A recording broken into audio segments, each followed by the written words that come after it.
Hivavaka isika ametraka ny volana rehetra eo am-pelantanan'Andriamanitra. Araka ny voasoratra hoe tsy misy marombaka izay eo am-pelantanako Jesosy Kristy. Hivavaka tsika tompoko. Jesosy Kristy ity taona 2024 ity dia hiaina hiaraka aminao aho. Andeha araka ny fanahy ary ho tarihan'ny fanahy. Hitondra ianao amin'ny janoary, hitarika ianao amin'ny febroary, anoana ianao amin'ny martsa, ameno ahy ianao amin'ny aprily, miaraka amiko ianao amin'ny may, ampandresy ahy ianao amin'ny jona, andamina ahy ianao amin'ny jolay, hiaraka amiko ianao amin'ny aogositra, anoana ahy ianao amin'ny septambra, ampandresy ahy ianao amin'ny oktobra, ary ho Andriamanitry ny voninahitra amin'ny novambra.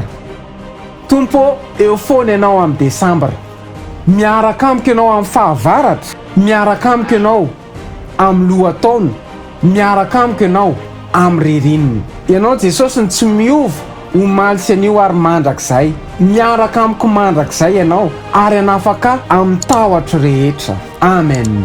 Tahina mihoatra tompoko.